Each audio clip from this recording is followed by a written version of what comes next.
Hello, everyone, and welcome back to LRC. We're here with, excuse me, I'm here with Toasty for the Division One race around 5 at Watkins Glen. Toasty, how are you doing today? And it's great to have you in the paddock for our Division One race this time around. So, yeah, it's good to have you here for the D1 race. Yeah, happy to co-commentate D1 for the first time this season. And yeah, we had a very eventful D2 race. Had some excitement at the end there. So we'll see how the D1 stacks up in terms of uh excitement, I guess. Yeah. Yeah, D1 in general usually uses a much faster car. So we'll likely potentially see more action. It kind of just depends on the situation. I think we have a couple subs here today. So Dutra actually is, hold on, we're going to get started with qualifying real quick. So let me just switch over to the race view in just a second.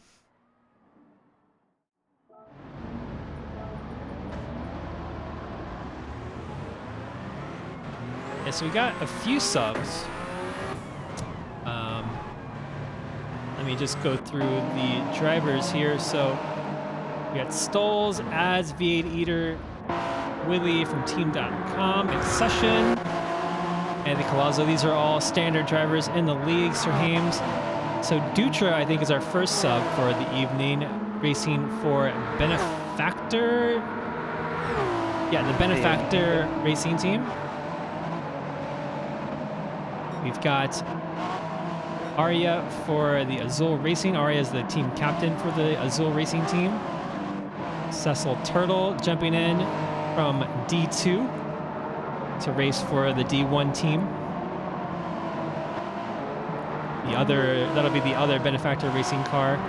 We got ads for Full Throttle, the Full Throttle Fajitas. B Eater for the Mystic Maple team. Nixon, the other car for the Mystic Maple team. We got Vergold with FKJ Motorsports. And then Kip Dunkel, the other FKJ Motorsports team member right now, just sitting in the pits currently. Not sure what Kip's strategy is. Maybe he's waiting for something. Maybe taking a break. Yeah, so both Cecil and Kip jumping into the D1 cars as well, so double shifts, I guess, for those two drivers, D2 and D1 same night. Yeah, and it's a bit challenging jumping from a GT3 car into the prototype. They drive quite differently. A lot more speed, obviously, with the prototype car. We're on board with Willie right now on the first hot lap of the evening for D1. Willie right now is leading the championship. Has won, I believe, every race so far this season. We'll see if anyone has an answer to that today, especially Dutra. Dutra has been basically the sole challenger to Willie from season 4. So we'll see if Dutra can make Willie work for it today. Yeah, both very good at tuning their cars to their respective driving styles.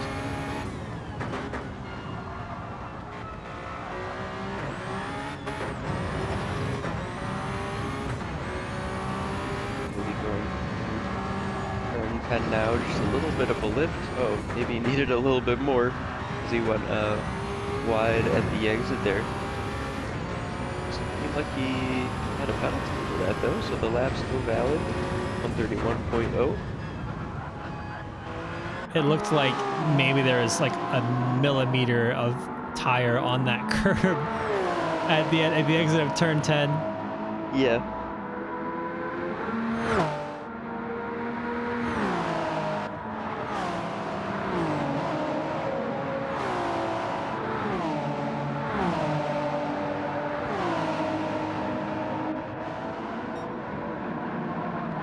So we got Soul Shock in Twitch chat.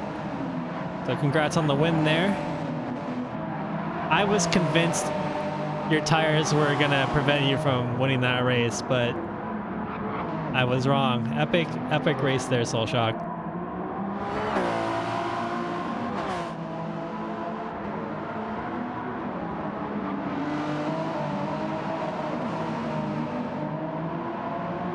Dutra immediately putting in a 130.4.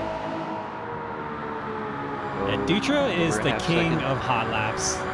Like Yeah. somehow he manages to extract like crazy amounts of time from the car in hot laps. And then when it comes to his race pace, I wouldn't say he's as strong as his hot laps, but he is also very, very strong in the race as well.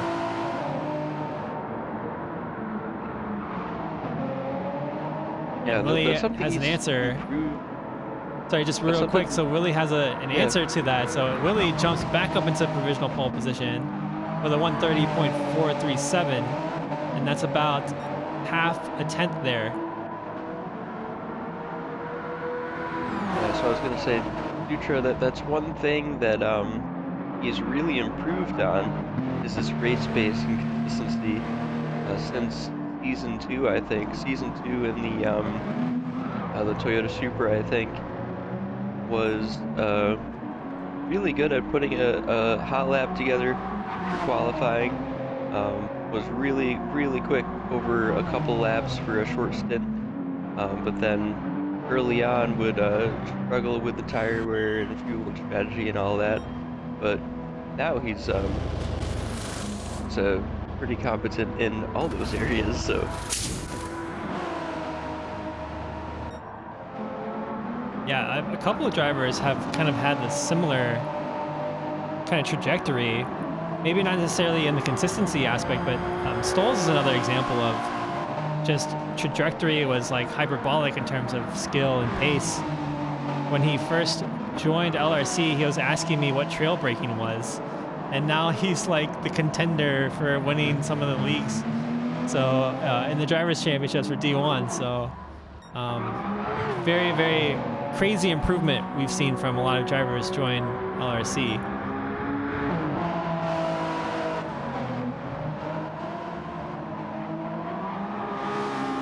yeah, and I feel like a lot of drivers, they get to the tuning portion and they kind of just get stuck. Like, no matter how much they research and try and get better at it, me included, just kind of get stuck at that point. And I feel like one thing you could do there is just kind of continue to improve and excel at all other areas. Kind of keep building the other parts of what makes you a good driver. Try and balance it out a little bit with the competition. Yeah, it's kind of like leaning into your strengths Yeah, and exactly. taking advantage of those in the situations you're presented with. And yeah, that's certainly certainly great advice for keeping that sort of motivation and momentum of continuously improving, for sure.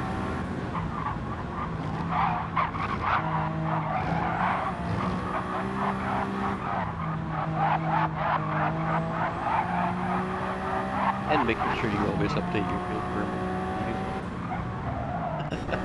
You always update your what? And always make sure you update your wheel firmware if you use Oh one. yeah, yeah.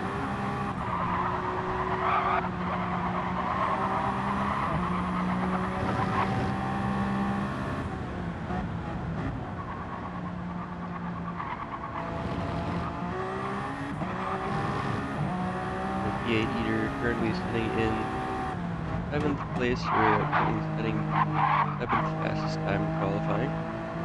Just 200ths ahead of Arya. V8 Eater having some very strong race pace in the last couple of races. Figured out the strategy early on in the season was having to hit one or two more times than other drivers was pushing hard on the tires and fuel, just kind of driving the car at its limit the whole time. But now seems like in line with everyone else with the tire and fuel saving strategy. I think the fuel rather, the fuel multiplier is 6 times in D1. Last I think it's either 6 or 5. It's quite high though. Yeah, so the fuel definitely a much bigger factor in D1. Drivers able to extract every last drop of fuel and really extend the stints with the fuel. Definitely have a better shot at finishing toward the front in this one.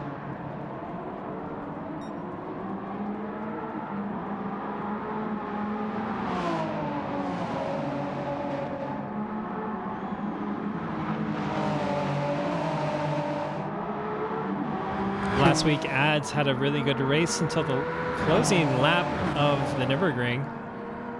I think his tires fell away quite rapidly towards the end of his stint. I think he lost maybe like 5 or 6 positions at the end of the race.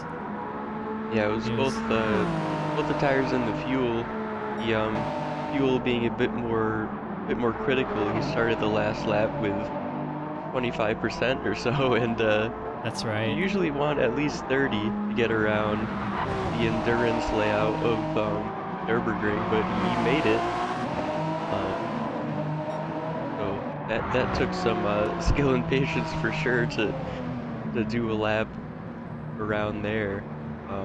But yeah, with the added pressure of a bunch of cars catching up to you, that can be quite difficult. Still managed a decent position though.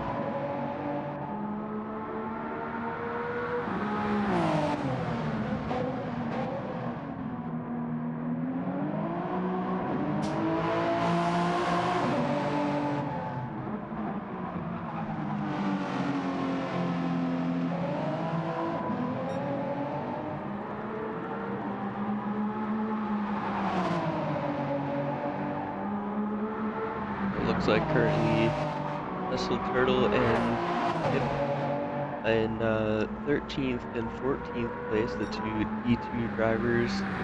Looking forward to see what they can do in the race. He just sitting back at the moment. Willie extended his provisional pole there to 2/10. Certainly not as big of a gap as we've seen in past rounds. So Dutra pretty much right there. Yeah, so let's take You a look see at the the grid positions. Start of the race. So Willie starts in pole position, the 130.27. And Dutra not too far behind will start alongside him, I think on the inside of the track, with a only 0.2 off the best time. So so we'll expect a lot of battling, I think, between these two. We'll see how it plays out on track, but it's going to be very, very interesting to see these two back at it again. We haven't seen them race against each other since, I think, season 4 or last season. So I'm excited for that. Anthony Colazo and Sir Hames start on the second row. V8 Eater and Stoles on the third row. We got Vergold starting from 7th, Ryder from 8th. And I can't look at the next sheet because Dinosaur has already reset the lobby. So we'll just have to wait until the grid is set up and then we'll go through the order again.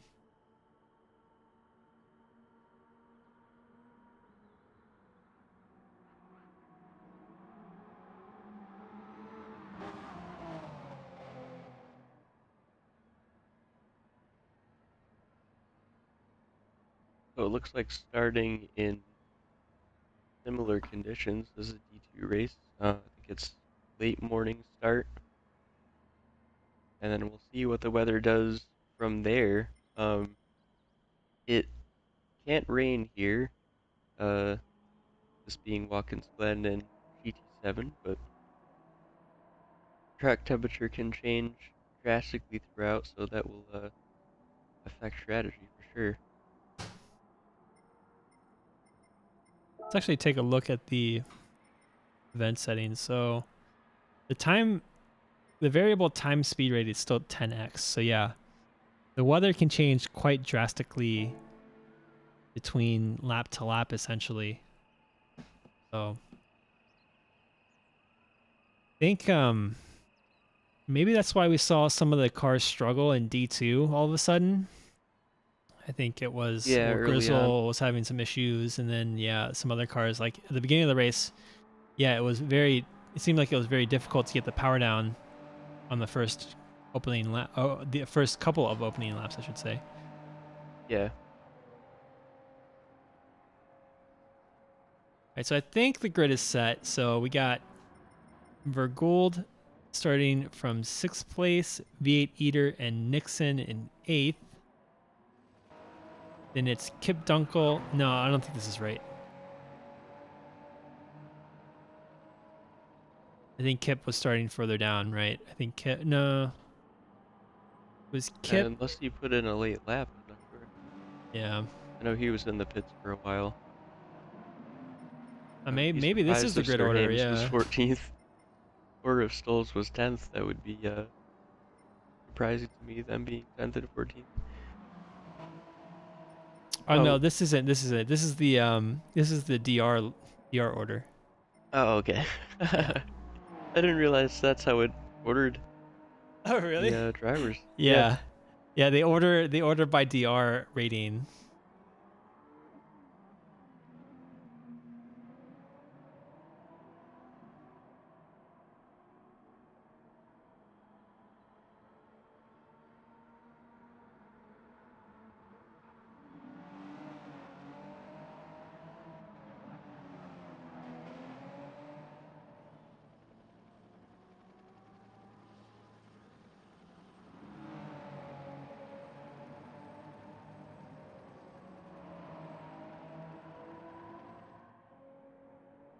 So we were talking last stream in D2 about ACC, the differences between the handling, the physics of the two games.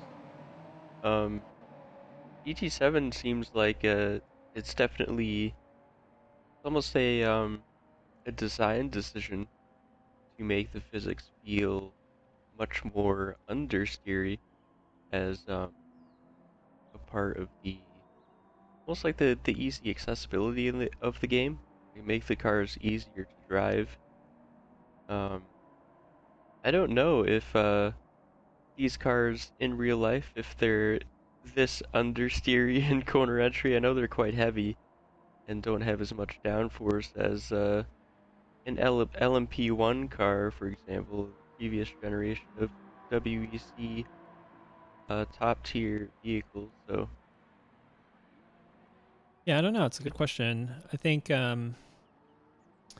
haven't. So I have iRacing, but I haven't played much of iRacing. Unfortunately, I haven't been able to really like jump into it and improve my class rating enough to jump into an LMP car. But as soon as I get there, I'll let you know. yeah, it seems like Dutra though is something I was getting at there is he's able to just make a car turn in. Um, he just makes understeer disappear somehow. It's pretty crazy. I think that's one of the reasons why he likes the Streets of Willows um track so much is he can just get a car to turn. It doesn't matter what it is. Um, he gets in it and he just flings it around those tight corners. Yeah. So he uses. I know he uses motion controls, and Yeah. like I remember he sent a video of him like using it. And I noticed that he's able to like flick the wheel, essentially, quote unquote wheel, like extremely fast. Like you basically go from like full like steering to like back in like basically like milliseconds, you know, because you're just tilting the controller Right. over and back, right? And Yeah, like similar those, with what you can do with a like an analog stick. yeah. And I think like his ability to flick very quickly like that is able to make the car rotate like an initial like rotation that's just like, you know, unheard of. Whereas if like you're just doing it, if you try to do it with a wheel, like the motion is like way more gradual and you can't like, you know, flick it as quickly because there's force feedback and all this other stuff that prevents you from making it Right. so intense. The actual distance of the range of motion.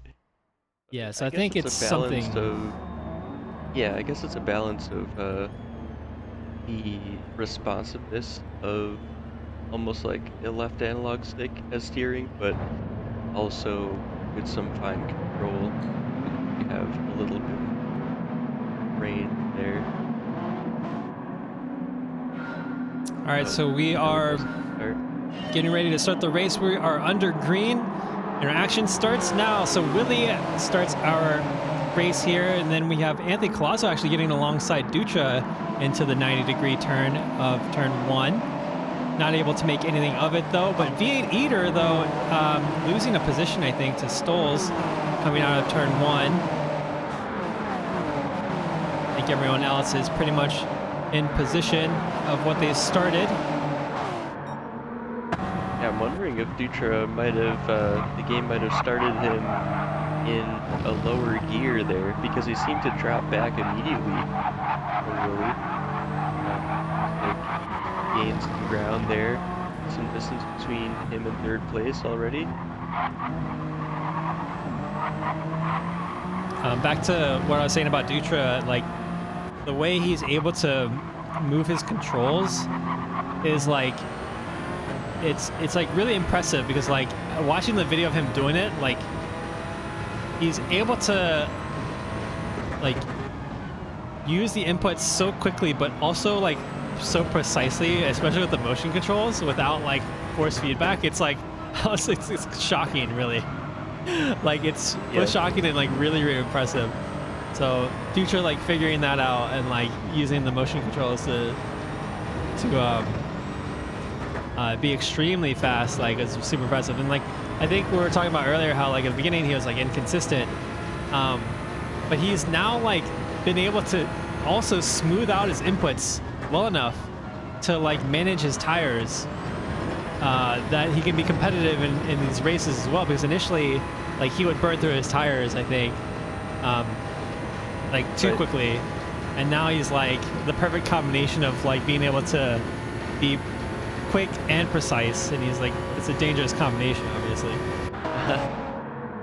Yeah, so Dutra, short shifting quite a bit there. These drivers already thinking about the fuel for the stint, how long they can push the number of laps. Fourth and fifth for Hames and Stoles in the HHR cars. Running together here for the first couple laps. Excuse me.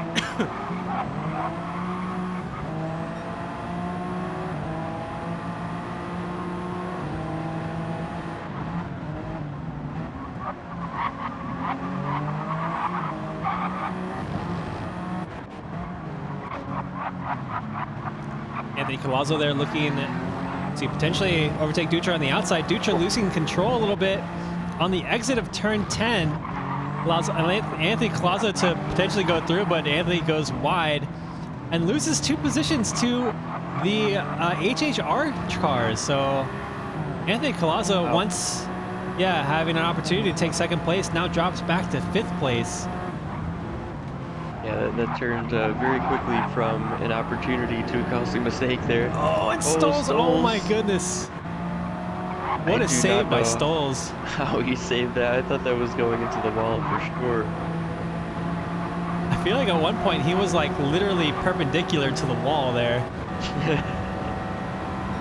Rider on the inside, trying to make the most of that, ends up backing out of it.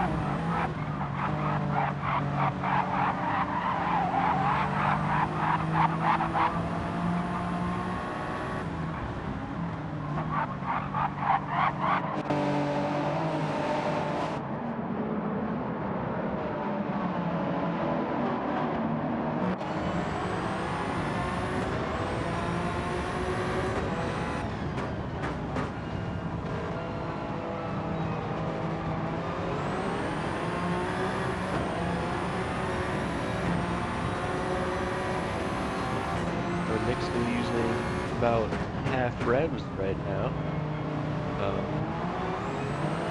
Using a bit more fuel. Actually going very sideways there at the exit of the heel of the boot. Same with Nixon at the exit of turn 9. Whoa! Bit of contact there between him and Kip. Yep. Some rare aero damage because of that. So Sir Hames got around Dutra in this last lap or so. So Dutra probably struggling a little bit with the car. And Sir Hames, though, in second place, doing an incredible job for HHR Racing. But Willie pulling the gap out quite a bit after 3 laps, excuse me, to almost 5 seconds now. So Willie on the, I think, medium tires. I think there's only the medium compound tires, right? Or Yeah. I think, yeah, the medium. Yeah, they only only the mediums. But yeah, Sir Hames doing a great job right now in second place.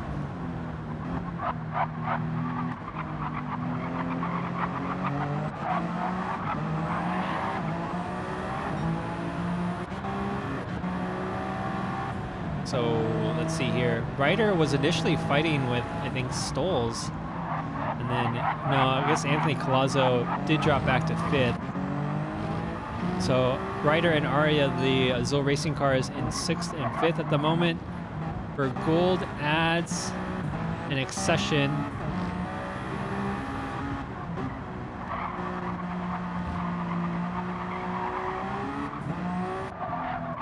Okay, so Nixon was the person who picked up that damage on the rear bumper.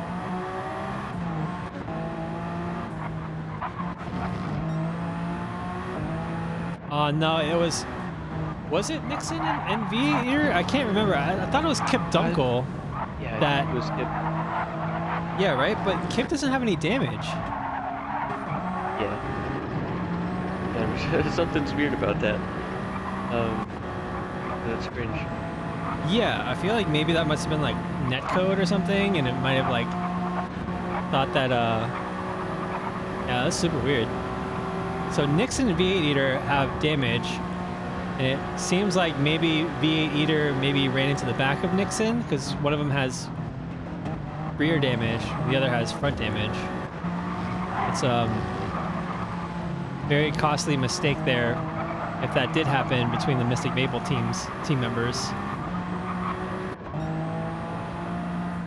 So further up, it's still Willie, Sir Hames, and Dutra. Anthony Palazzo, though, also picking up damage nowhere, so front arrow and front left suspension. Not happy.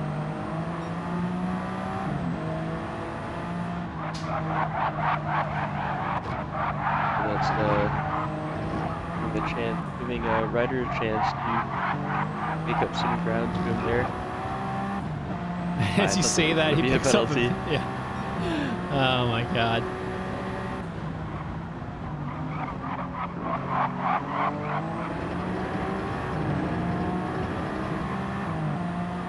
All right, Toasty, I'm gonna let you solo commentate for like a couple minutes. I actually need to eat some dinner, so I'll work the camera while you solo commentate for a little bit. Cool, no problem. Anthony Plaza there was just moving over to the inside. Looks like he was breaking the slipstream there, breaking the toe. But Skulls currently trying to put some pressure on Dutra. Sir Hames gonna serve this 1 second penalty here after the tow is where the slowdown zone is there. Moving over to the right side, Dutra getting past back in second place. And the HHR cars are swapped around again. Dutra using all of the curb and a bit more on the exit of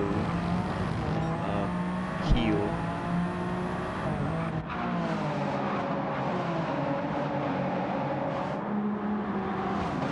Souls was right on the edge there. I think a track limit said a millimeter of tire on the curb on the outside.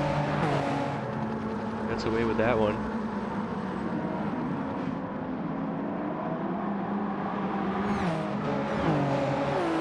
Okay, Plazo still in 5th place. Looks like Arya now is trying to close the gap to 5th place. Trying to bring his teammate Ryder along. The two Azul Racing Dodge cars.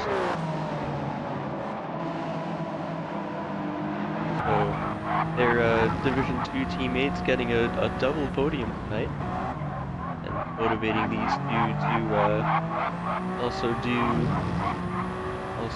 well. Running 6th and 7th early, so not bad for the start of the race.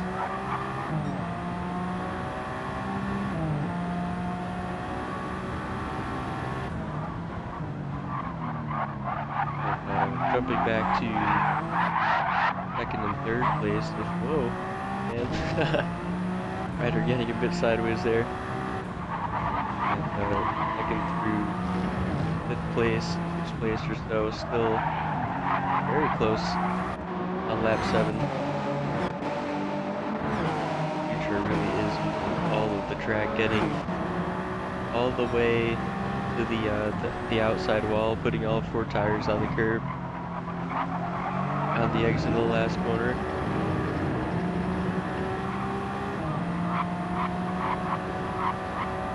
On to lap 8 now. This race is going by a little bit faster than I thought it might. Oh, Bull's getting past Dutra there, so Dutra was defending on the inside. Bulls was able to get around though into the bus stop, so sweeping around the inside and was able to hold on to it through the bus stop over the curbs.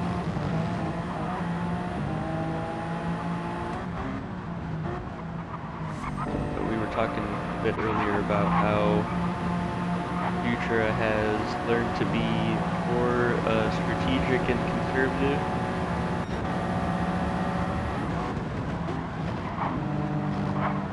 Been focusing on saving fuel there.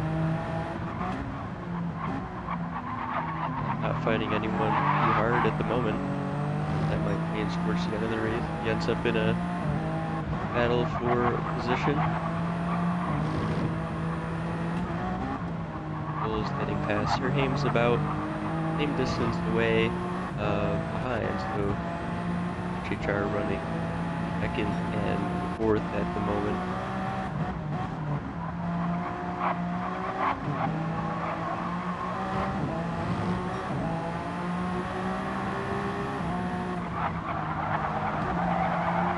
Here, just staying out with this aero damage. I just think it's not affecting the car that much, so sticking with it until the rest of the stint. Currently looks like it's causing some understeer though. Could also be the front left tire.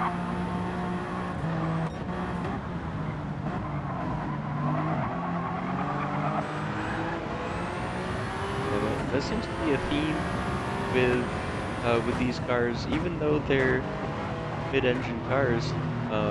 Again, we were talking about how they were they're very heavy understeery cars, so it tends to slide along the road at the front axle as opposed to the rear. So you see these very unbalanced tire wear on these cars, and of course, it being Watkins Glen, a lot of high-speed right-hand corners. So front left is getting corked quite a bit there.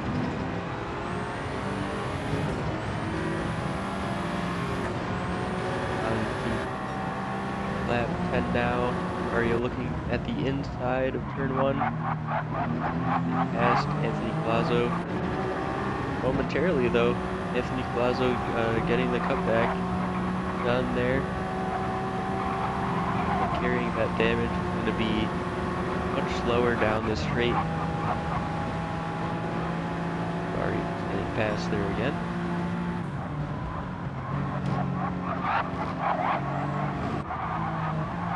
It seems like Ryder has dropped back a little bit, struggling with the traction out of the corners of that on that car. Arya currently the lead Team Azul Dodge car of the two. Now his turn. Put pressure on Dutra.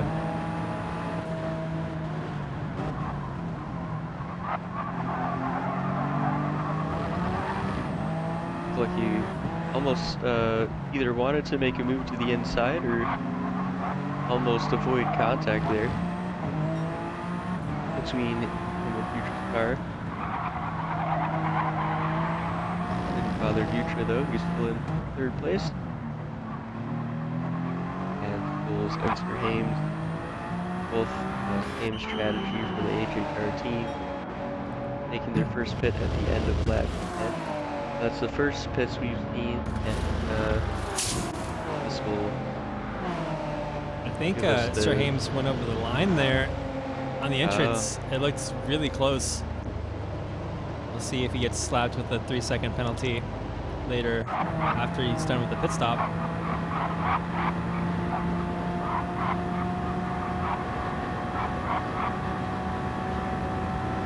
Yeah, so it seems like with the number of laps, the tire wear that we're seeing right now, it looks like most drivers might do 1 11-lap stint and then 3 more 10-lap stints for the strategy. Yeah, that seems very likely. I think there's not much wiggle room for strategy here. It seems like if you have just the medium tires to work with, it really just comes down to saving as much as fuel as possible. And you won't be able to save enough fuel to make it any less than 3 stints, or sorry, 3 pit stops. Right. So Willie electing to pit at the end of the 11th lap. Sir Hames pits a lap early. Maybe he feels like he can undercut someone. Let's see where he ended up. So Sir Hames now on 13th, or sorry, 12th. Didn't end up with that penalty, so that's good. I was a little concerned for Sir Hames there. Yeah, it was close. So Dutra, though, is still out on track, has not made a pit stop, and is doing really well to conserve the fuel. Like he dropped back quite a bit, but it seems like he's maybe on a different strategy here. I wonder how long he can extend this stint, and if it will be enough to reduce the number of pit stops he's got in this race. Yeah, or at least the time to refuel to a significant amount that can be competitive.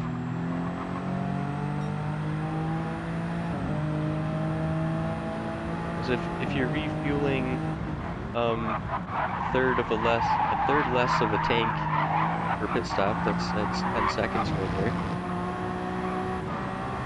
But if you're making the same amount of pit stops, that can be certainly be advantageous. There we go. There's the word.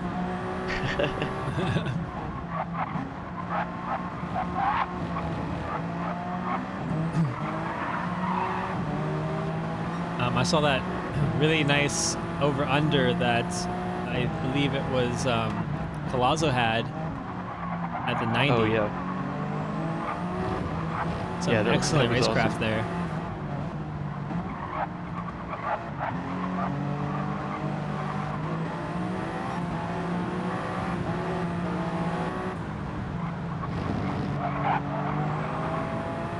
Nice pass by Stolz there on Cecil at turn 10.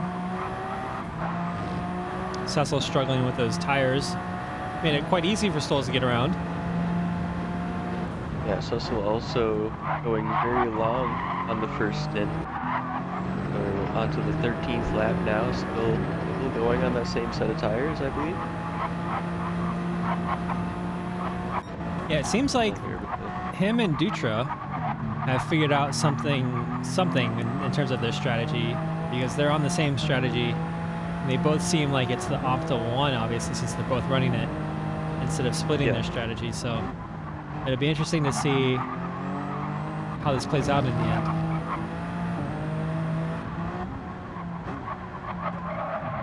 Yeah, I'm wondering how longer they're gonna plan to take these tires, because they don't look too great right now.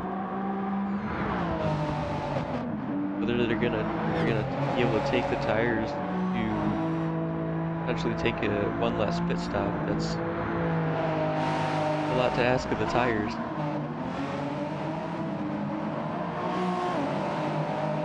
Yeah, so if he does this lap, if he pits this lap, that's 14 laps per stint.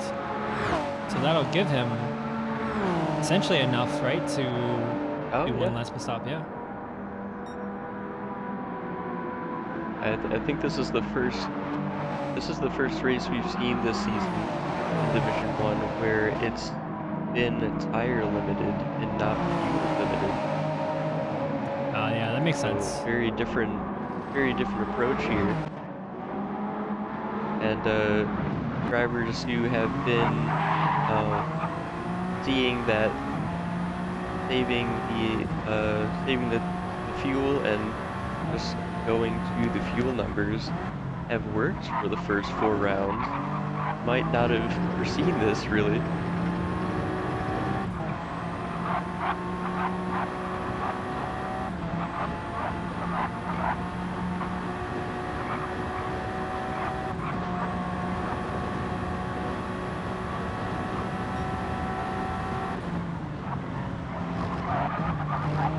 Anthony Palazzo continuing to defend from Arya.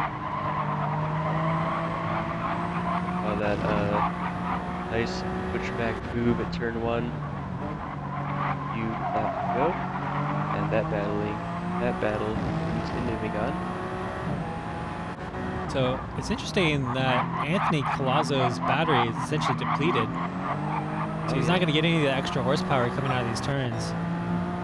And Arya has almost a fully charged battery. Wow. Yeah, so that could be as simple as how heavy your braking is, because there aren't many heavy braking zones around here, and that's of course what charges the battery. So if you're using less brake pressure and extending that braking zone, that could be the difference there.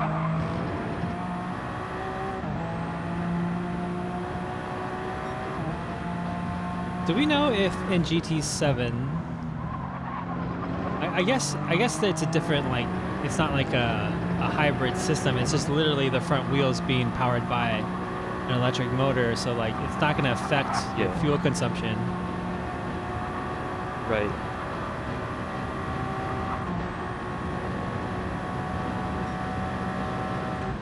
Yeah, I mean it's going to affect your power, which is going to affect how much time you're going to be on the straights. that will affect your fuel consumption because it's due to Oh, look at he's barely. Oh, I don't know. I don't know if he made it over that line. I feel it like is the network such a and the fine lag or margin. something, whatever it is like it's making it Yeah. look like it's much worse than it is.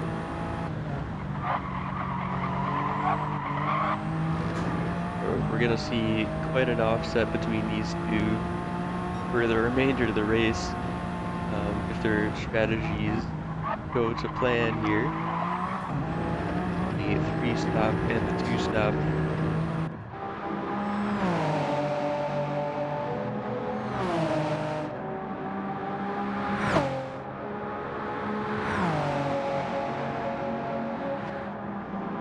What I was talking about before, Oh no, with Sir a Hames. I think Sir Hames spun out at the exit of turn 11. well, that was Didn't pick any damage up. close for Ryder there. Ryder nearly collecting him. Dove to the inside at the last moment there. Yeah. Good reaction time from Sir Hames Ryder. had such a good race up until this point. Yeah, and that's another car that has a fully depleted battery. So Oh yeah. very interesting between the different cars here, how the car is running this track very differently between drivers, between setups. Both of those can be a big factor.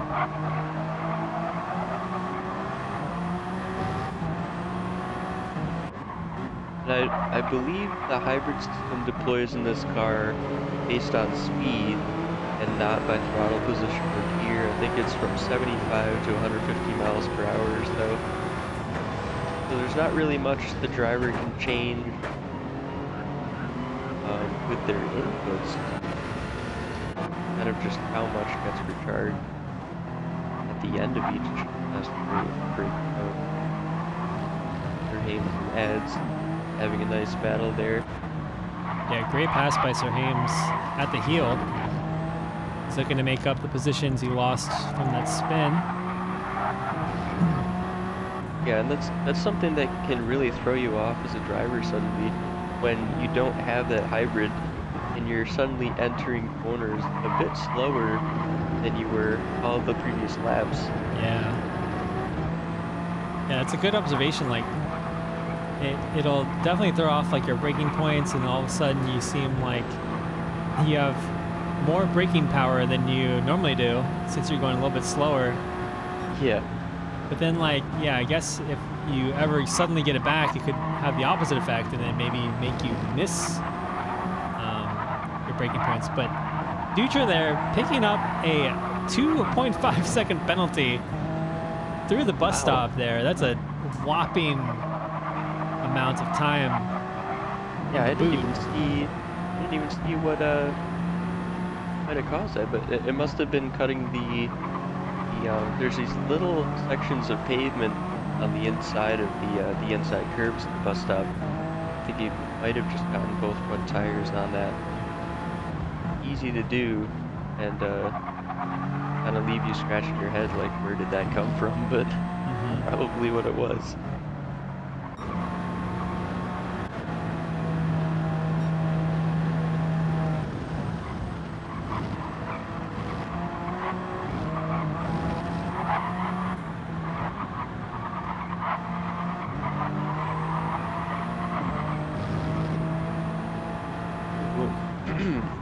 Wish there. So Willie on the more aggressive strategy. We don't often hear that said. Yeah, I know, right? Currently behind Nixon on track. Nixon getting the blue flags, but of course doesn't have to move out of the way until Willie is alongside.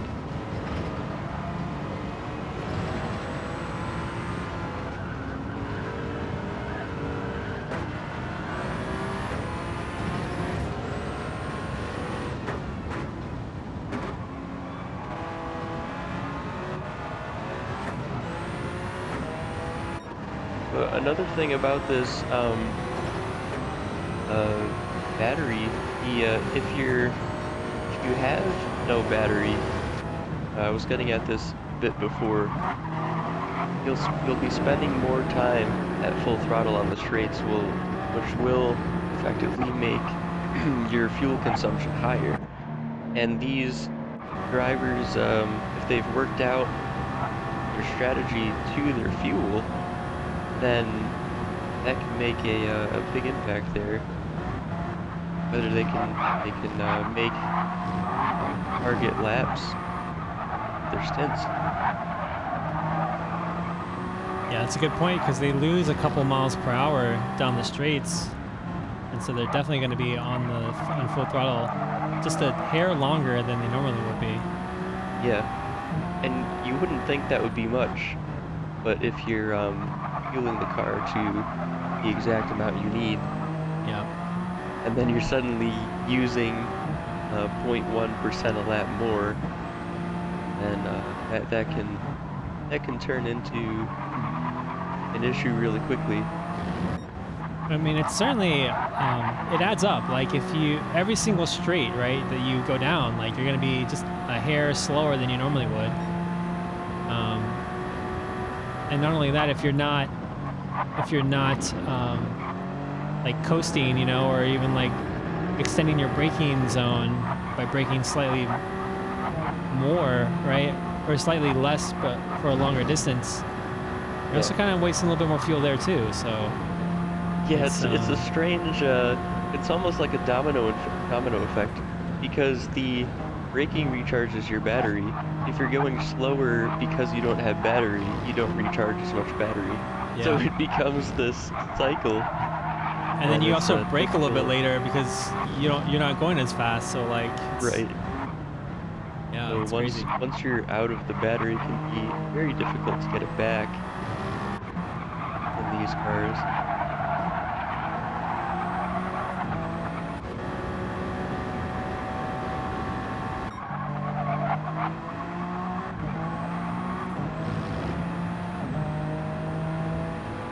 So Willie definitely seems like he's aware of that whole thing. He's figured out a way to keep the battery alive, really, so about half the battery left there.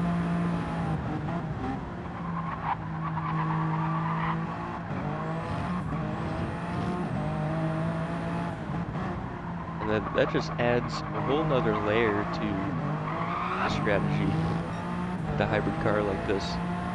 Most hybrid cars in the game, they have a much smaller capacity of battery, and they recharge very quickly. It's almost a full charge in a heavy brake. You get it fully back. In the Porsche 919, for example, Right. that thing recharges on a straight because it has some crazy advanced flywheel technology that recharges the battery as you're in 7th gear or 8th gear or something.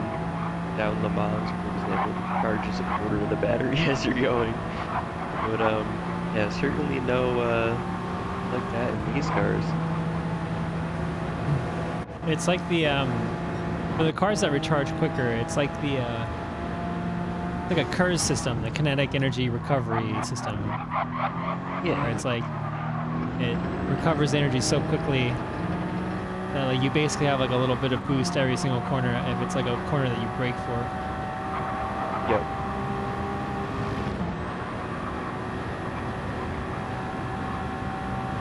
Right, so Aria's looking like pretty low on fuel. I'll have to make a pit stop soon. Likely at the end of lap 22. Keep that 11 lap consistency, or maybe at the end of this lap, since they've potentially already done an 11 lap stint and is now just need to do 10 laps to the end of the race, 10 lap stints to the end of the race. Currently battling with Anthony Colazzo, who is struggling quite a bit with that front left tire.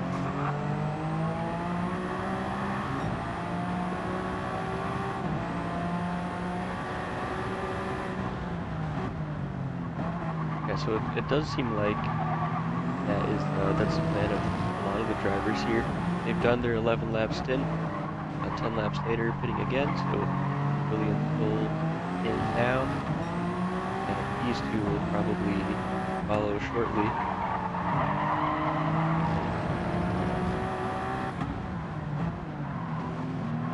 Oh.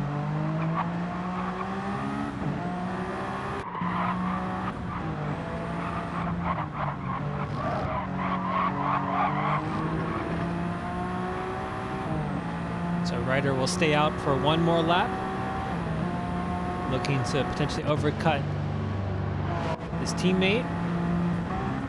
Dutra now passing the front straight, with Vergold just coming out. Or no, Vergold didn't pit, but looks like Willie is just coming out of the pits. Yeah, and this is where we'll see. This is where we have the real difference to compare between Dutra and Willie, because they both at this point have one more stop to make. So it's going to be a longer stint for Dutra, the final stint. So whether Willie can really optimize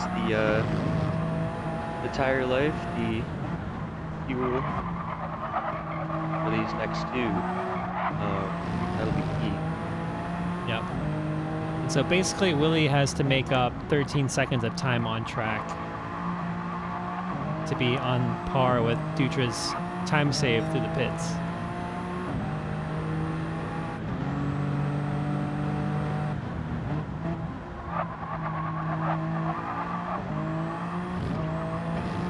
I think Dutra's catching up to Ryder now. I think Ryder is going into the pits. Not yet.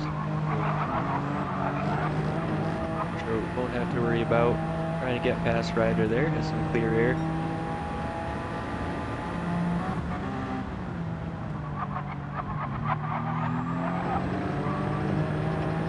Dutra also finding a way to keep that battery charged.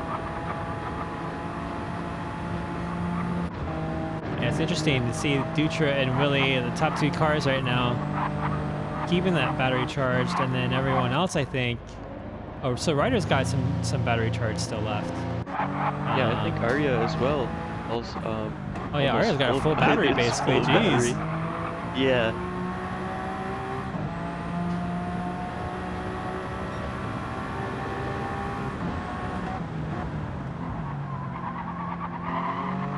It seems to me like Arya does a lot of trail braking, and that might be part of the difference there.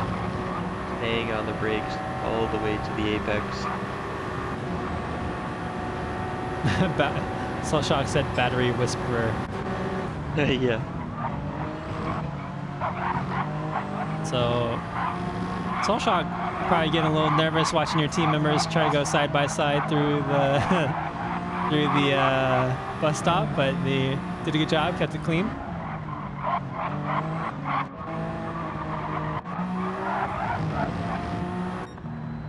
So for Gould right now, slowed down enough to hit the pits. So Vergould's on an interesting strategy too. So Vergould is hitting a little bit later than normal. Yeah, 12 laps. Looks like. Or maybe 111 and 112. I don't know, I got the laps mixed up there. What lap he was on?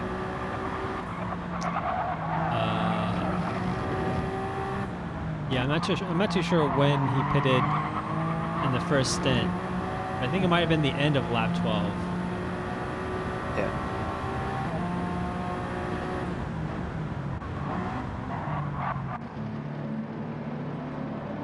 And so let's see where Vergould comes out.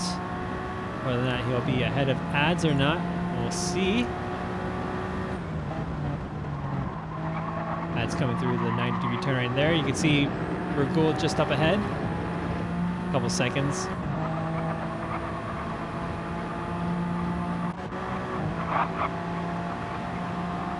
Got a battle between Nixon and Cecil Turtle right now through the back straight. Nixon decides to take the outside. Oh, they almost make contact going side by side. Nixon makes the pass. Cecil Turtle has to concede the position. Yeah, carrying damage on the front. Made him much slower down that straight, carrying so much more drag. So it was a relatively easy pass for Nixon. I say relatively because there wasn't much space there on the outside, but made his way through. And Ads has closed down the gap to Vergold by a little bit.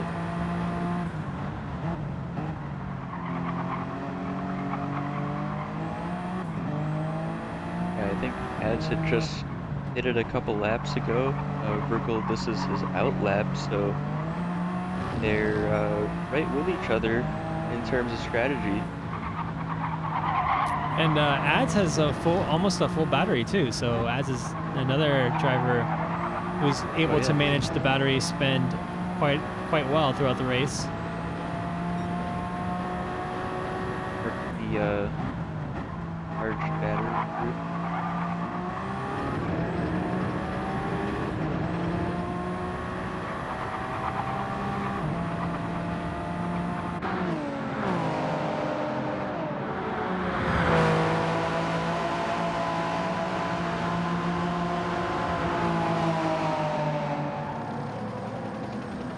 We were looking at the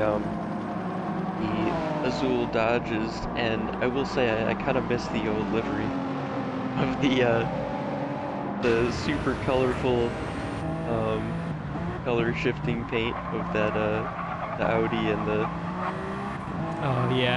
matching car. That was really nice. Yeah, I think if they were able to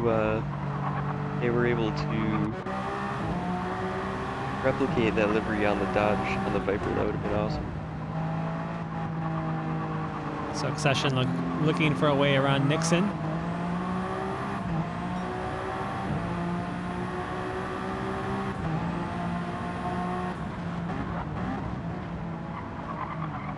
Nixon goes deep though, and that will allow Accession to go through.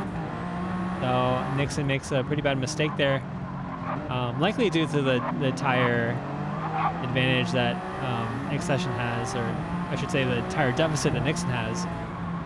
Yeah. A lot of the time, as a driver, sorry, you end up in a battle, and then you suddenly forget what state your tires and your car is in. Oh yeah. You end up just trying to hit your marks as you would have before, and it doesn't end up working out. Ads there getting the draft behind Vergold, goes side by side into the bus stop. Braking zone of the bus stop, but Vergold backs out and concedes the position to Ads. I think that's always the smarter choice, like backing out just in the braking zone and then tucking in behind the person who's going through. Again, like we were talking about before, if you try to go alongside, it just slows both of you down so much, and it's just not worth it. And there's the added risk of potentially colliding or hitting the inner wall like Dinosaur did in D2. So it's just it's so much better to just concede and then continue. But I mean, to Dinosaur's credit, like that was the last lap. You know, he was fighting for that position. So sometimes you just gotta send it. Oh, and Vergold loses control of the car, but my goodness, narrowly misses Sir Ames. Sir Ames there probably hard dropped quite severely there.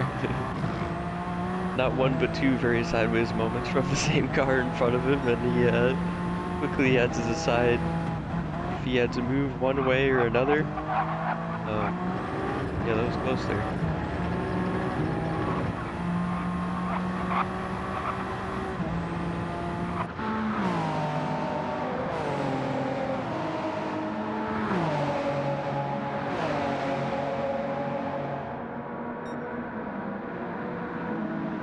So back to the bus stop here, as we see Sir Ames going through it.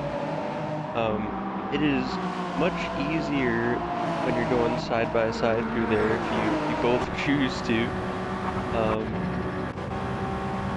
The Eater getting past Cecil continuing to carry that damage, but if you both choose to go side by side, you and another driver through there, it's much easier to be the car on the outside initially, because on the inside you have to cut the inside line so much tighter in order to turn into the outside line in the second part of it there. So you have to put more trust in the driver on the inside, and the other way around, in order to get to the second apex, and then it's not done.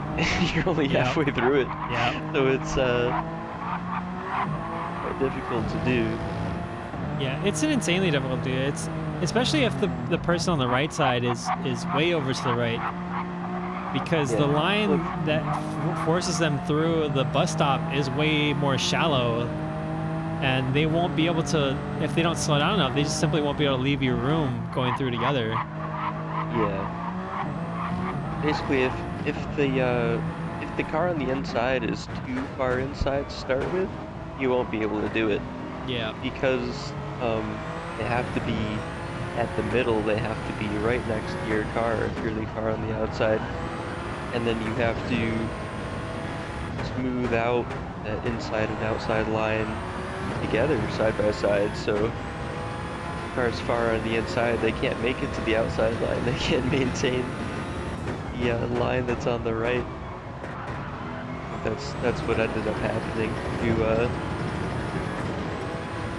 Jacob and Dino at the end there.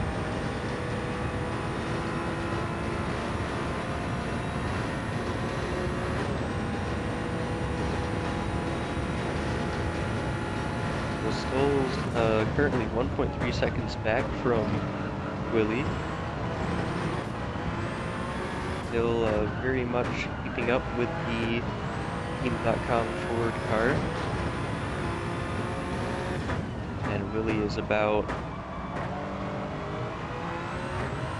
maybe 1.8 seconds or so from Future at this point. I think that's him going through the toe right now. These three very close.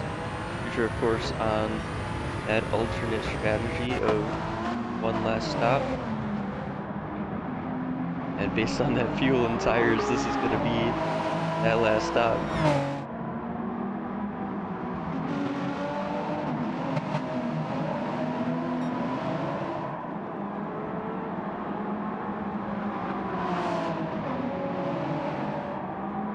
So he's made it to the end of lap 29, which is quite significant, because then he only has to do 12 laps. 12 laps, yeah. So it's going to be pretty close, I think, between him and Willie. Yeah, so he's gone 14 laps and then 15. So it's extending quite a bit. I wonder if it would have been better for him to do 14 and 14. And then 13 laps to finish. You would think that would have been more beneficial. Yeah. Yeah, I don't know what the rationale behind that. Maybe the track maybe became suddenly a little bit more favorable to do another lap, like yeah, it was just able to bring the tires another lap, so ended up doing it. Yep. Stoll's here hunting down Willie for first place. So both of them on pretty similar tire wear. Willie Stoll's a little bit more worn out in that front left. Yeah, and Stoll's without the battery, so this is going to be a really good comparison here as they exit turn 1. They exit turn 1, they take it similar speed, really be able to see the difference between the hybrid power. I know that the hybrid in these cars doesn't add that much power to the front wheels, maybe 100, 150 horsepower at most. But not quite the ratio of previous generation cars.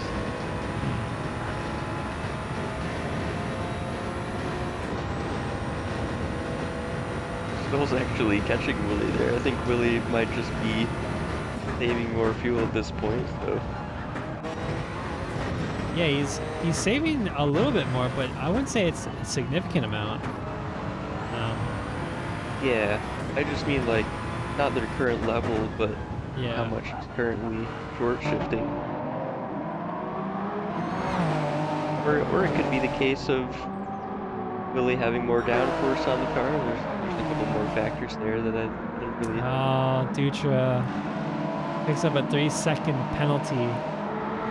Was that off a pit Goodness. exit? I did that think it happen? had to have been at the pit exit. I can't see where else you'd pick up a 3-second penalty. It's, Oh my goodness. yeah, I know. Getting around Nixon, I believe that was. Yeah.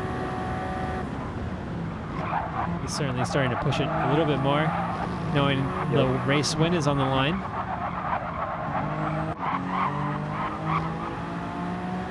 Yeah, so I guess one of the things, the rationale there behind the going an extra lap for Dutra, he might have just realized how close he was, that contending for the win, and you know, if I can get an extra lap out of these tires, I can go a lap less on the next stint, and have better tires for longer in case I need to defend.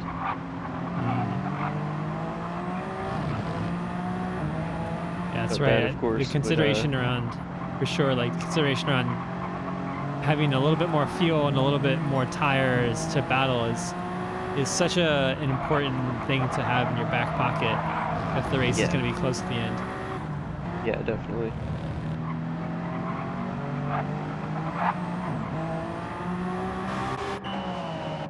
So Sir Hames and Ads and Vergold all jumped accession as well. So anyone on the 11, 10, 10, 10 strategy is jumping into the pits for their final pit stop.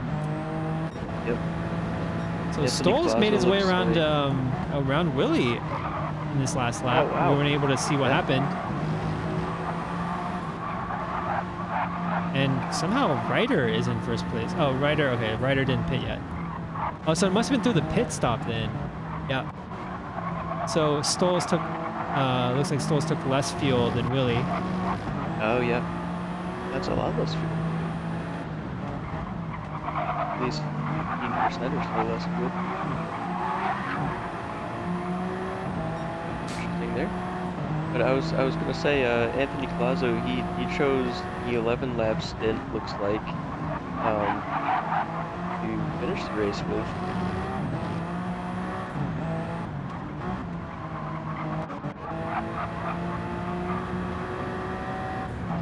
So did 10, 10, 10, and then 11 at the end. I think Sir Hames. Wait, did you say Anthony Colazo or Sir Hames? Anthony Colazo, yes. I know Sir Hames also pitted early as well. Oh yeah, probably doing the same thing.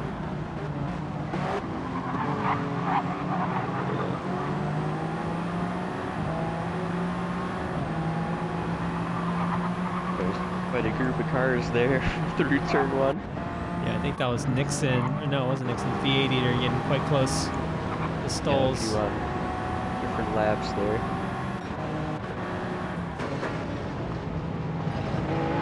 Oh, Willie getting so close to Stoll's right now. And the closing laps of this race. Gonna be a pretty tight battle between the two.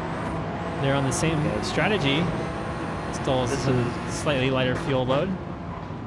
This is all gonna help Dutra right now. Oh, and Willie takes advantage of the slowdown that Stoll's had on the little apex there. But they're both behind Ryder, so they're both going to be battling for position behind a significantly slower car. Yep. Yeah, Ryder, of course, in first place. He's not a lap down or anything, so he's on a different strategy, but they still have to make their way past, which they do there.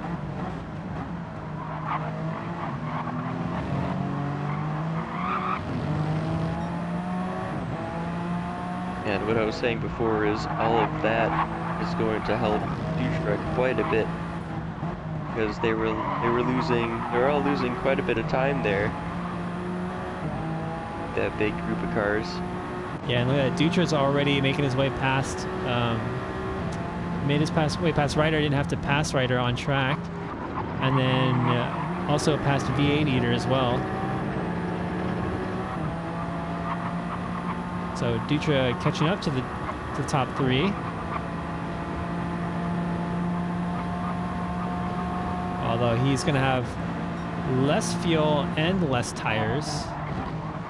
Yeah, for some reason I thought Dutra was ahead after making one last pit stop, but I don't know. How did he end up behind? Yeah, he lost quite a bit of time.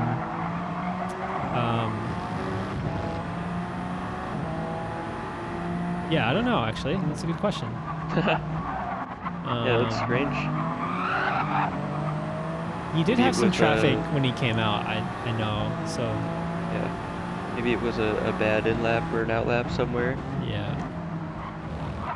Still's having a little trouble getting past Cecil Turtle. And is losing ground to Willie. And this is the challenge of having racing through the back markers. If you get lucky, you can make up quite a bit of time. Yeah.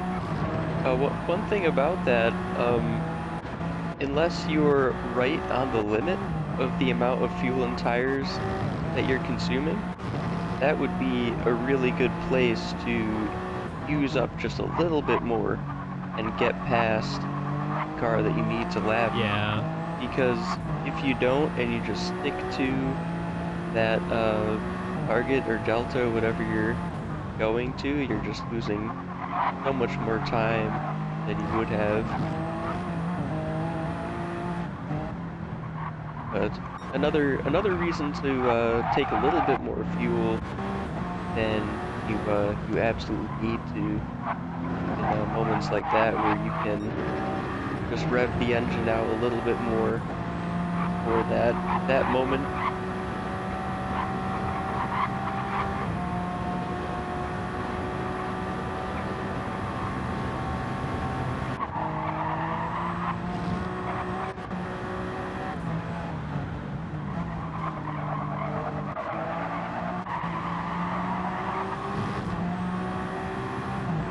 So Nixon has a little bit of damage on that front right.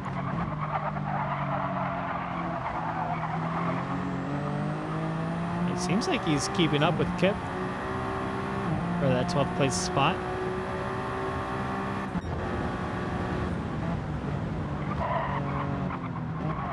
Let's see here. Let's see where else some other battles coming up on track.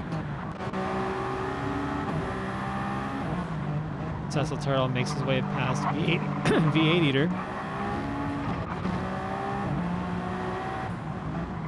That's because V8 Eater is I don't know, they're fighting for position right here. Yeah, they're both getting a blue flag from or behind them on track. It must be whoever's in 4th place. Yeah, so Anthony Collazo.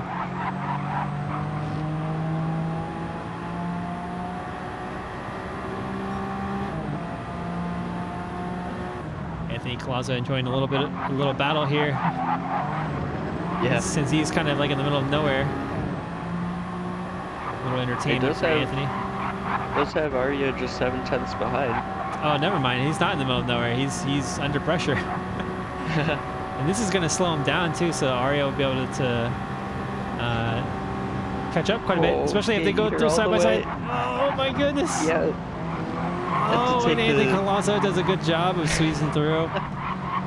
Tesla was squeezing the 8-eater all the way to the far inside, and that's the thing we were talking about before at the bus stop. When you're at the far inside, you just have to drive to the next apex. Yeah, and that slowed down Anthony Collazo quite a bit.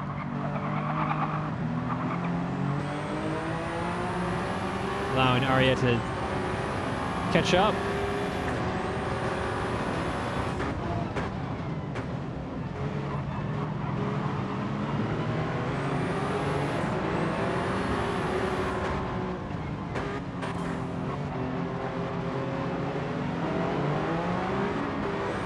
those two going side by side for a couple corners. Now it's Arya's turn to try and get by as quickly as possible without losing too much time. Try and resume that battle, but Anthony Claus already getting 1.5 seconds away there. Kept Dunkel there, spun out, triggering a yellow flag on the track. Let's see here. Yeah, let's check back with Bulls and Willie, see how they're doing. So Willie Stolz is caught up a little bit in a few laps. It looks like they're pretty neck to neck with tires and fuel, so Stolz seems to be managing. I don't know, I was just gonna say managing the fuel and tires a little bit better, but he lost quite a bit of time there. Almost picked up a penalty on the exit. I'm so surprised that was not a track limits penalty.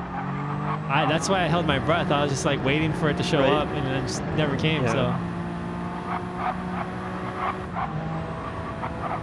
this is where Stolz has been gaining at least a tenth or two down this straight to the bus stop.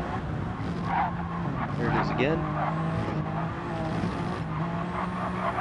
And we can ignore the GG message because there isn't enough laps for a VSC. 5 laps to the end, there's no VSCs.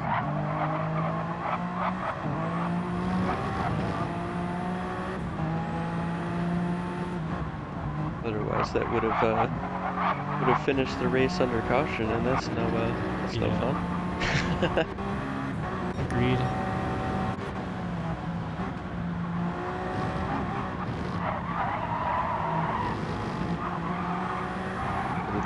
Mystic Maple Porsche A. Is that the full name? Yeah. Mystic Maple Porsche Racing A. Yeah. I got it. Yes.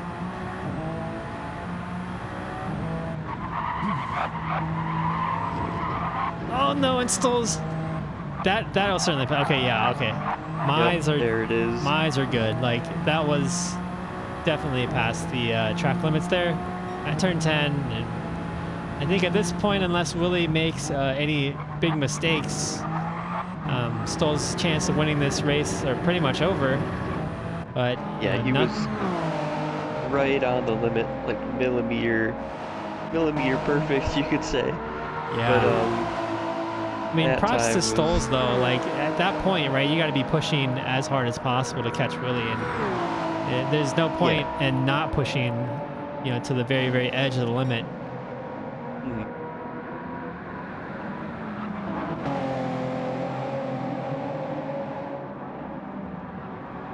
So Dutra just continuing on with that strategy, hoping that either the 1-2 cars battle and give him a chance there, or one of the two make a mistake.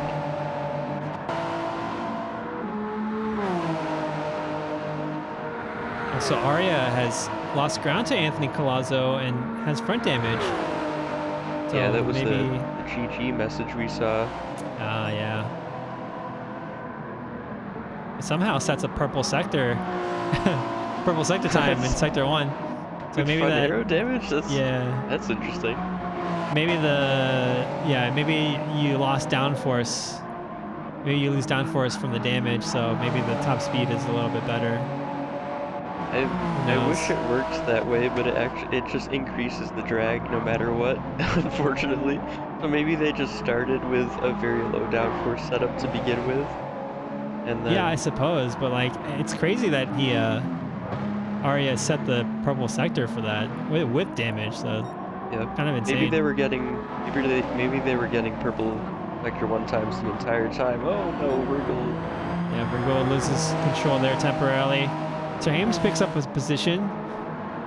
So Sir Hames was on track to have a podium today, and that one mistake pushed him back down to further down 7th. I think it was 8th or 9th place. So having to recover. Sir Hames is doing quite well. Yep.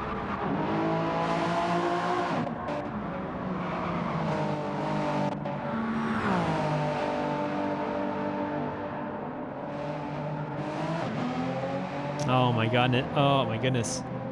Cecil Turtle with engine damage. Oh, that's on the far outside of the toe. Not really sure how he ended up there, but that's well off the track into a tire berry that you don't often see. All right, so we're on the final lap of round 5 here at Watkins Glen. Willie clearly showing again why he is the #1 car on the track in more ways than one.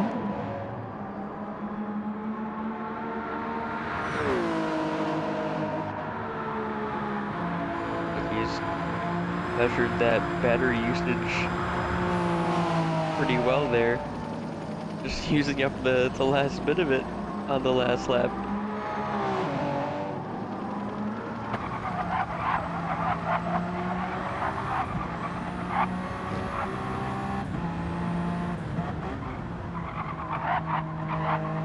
That's interesting, something unique with Willie's tire wear. You could see the evenness of the tire wear on the front to rear. I don't think any other car has that really. Are remaining balanced. Yeah, Full, to have almost full equal. way. Yeah, equal. Yeah.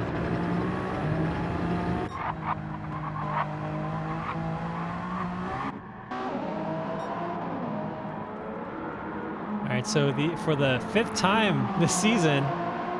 Oh no, Willie loses control and hits the wall. Oh my God, will that be enough to prevent him from finishing in first? It won't. He gets a little too excited there. Oh my goodness. Giving us a heart attack. Willie finishes the race in first place with that little incident there. That was quite scary. Like he could have got turned around and would have to wait to rejoin the track safely and everything. So Terminal damage, the car's in half. yeah. The engine's in the pit lane. Dutra crosses the line in 3rd place, finishing up the podium positions. Anthony Colazo going off track there. Still currently in 4th place, quite comfortably now in kind of like a little bit of a no man's land. Anthony Colazo having a pretty great race. That front left completely depleted. Yeah. Arya had a good run and potentially lost control and picked up some damage when chasing Anthony Colazo. Ryder pulling a solid at 6th place. Nixon crossing the line at 12th.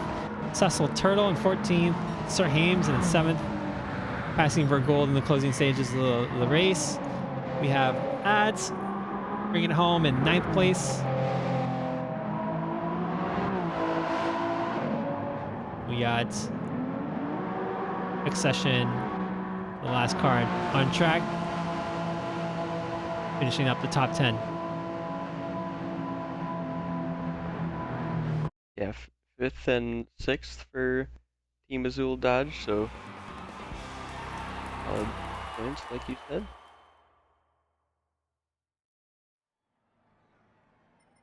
All right, and with that, I can't save the replay, so That's so I'll weird. I'll leave that to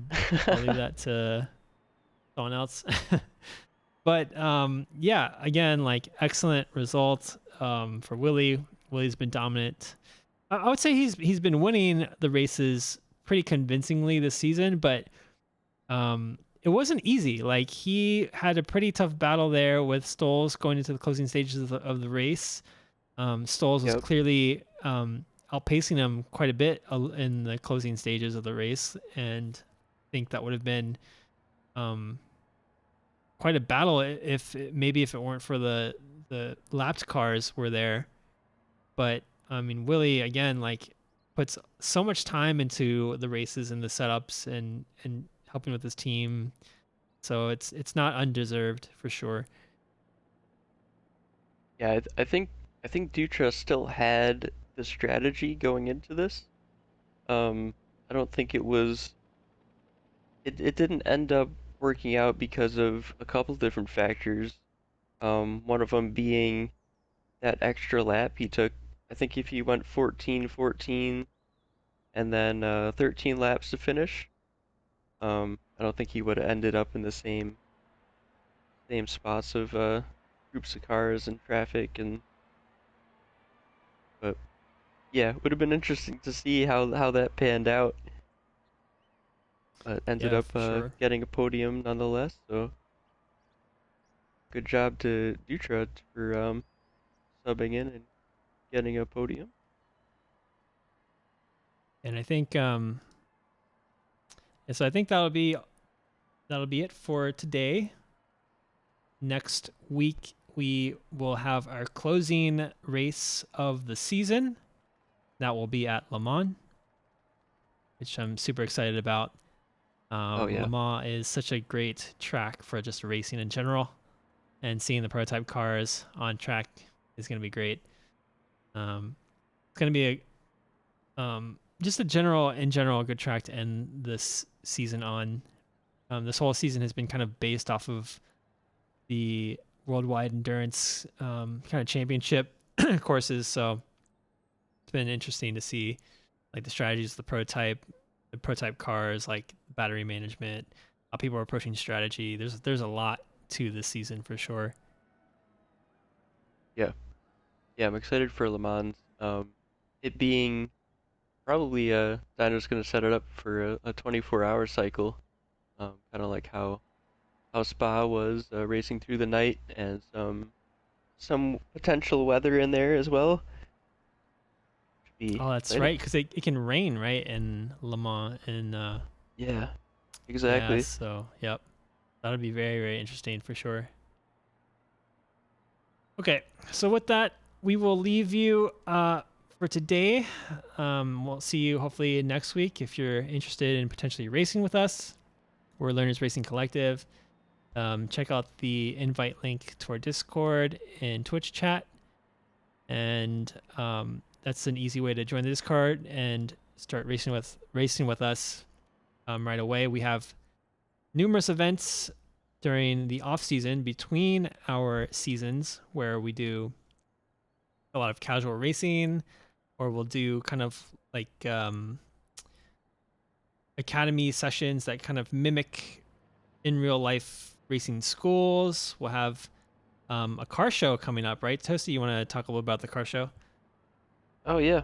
So first organized car show that I've seen really, um, and unlimited signups. So kind of rotate between groups of participants depending on how many we have attending. And if you want to, you can be a judge as well. You can be a judge in one category and participate in others, however you want to divide that up. So we got a lot of categories and subcategories lined up for that. If you join the Discord, you can see the event. Yep. And LRCs for pretty much any, not pretty much, but any skill level. So we have something called Academy League that helps very early on beginners get ready for more competitive online racing to get them to race for the league. And if you just want to not do any of that and just hang out and have just some casual racing, LRC is great for that too. So we'll hopefully see you there. So definitely tune in for next week. Follow us and subscribe if you haven't already. And with that, any closing remarks, Toasty? No, I think we covered everything. All Well, right. yeah, see you next time. All right. With that, thank you, and we'll see you next week. Take care.